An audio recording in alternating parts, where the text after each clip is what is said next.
Rabbit को mastitis का मसला है, काफ़ी ज़्यादा म्यूकस डेवलप हो चुका है इसमें, और हमारी कोशिश है कि इसको वाइप आउट करके बिल्कुल इसको साफ़ करके फिर उसके बाद इसको एंटीबायोटिक का एक कोर्स चलाया जाएगा। बहरहाल इस दौरान हमारी कोशिश होगी कि इस मदर से बच्चे जो है या तो कम कर लिए जाएं या मुकम्मल हटा लिए जाएं, और इसको तब तक दोबारा क्रॉस ना करवाया जाए जब तक कि ये मुकम्मल रिकवर ना हो जाए। टिश्यू पेपर लग प्लीज़ रावाले पदे टेबल बांधे वो प्रिंटर सरप्रूत थी।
पायोडीन प्लीज़ रावाले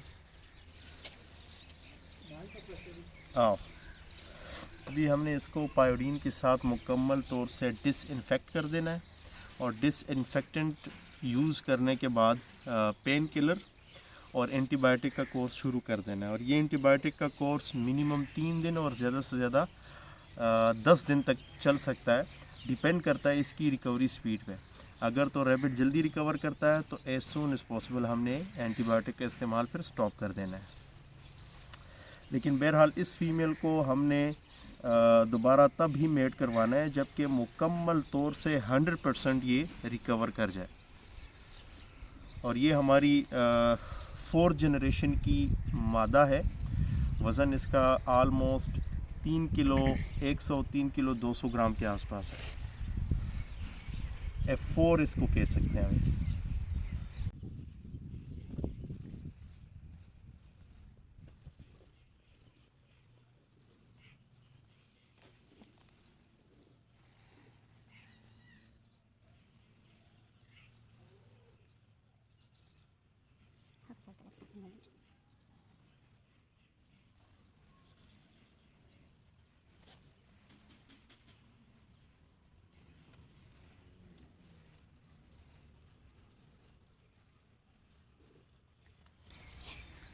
ये भी वही मसला है, या तो ये पेस्टरोलोसिस जैसे फैटल डिजीज़ में ये मसला सामने आता है, या फिर मेस्टाइटिस, स्पेशली जो मादा फ़ीमेल होती है जो दूध पिलाती है बच्चों को, उसके साथ ये मसला काफ़ी कॉमनली सामने आता है।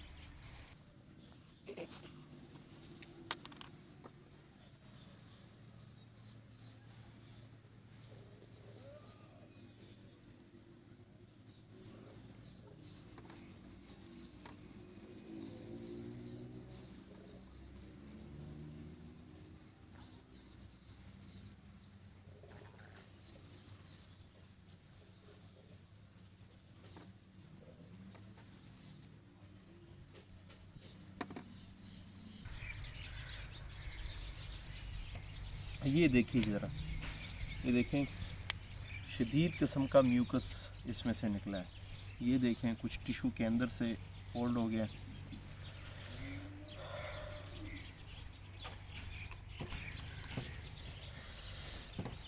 चूँकि ये काफ़ी वाइड है तो यहाँ पे टांके की ज़रूरत है, 2 अदर टांकों की ज़रूरत है कि ये मज़ीद इसमें से कोई और इन्फेक्शन डेवलप ना हो, कोई और बैक्टीरिया एंटर ना हो सके, तो इसको हमने कवर अप कर देना है।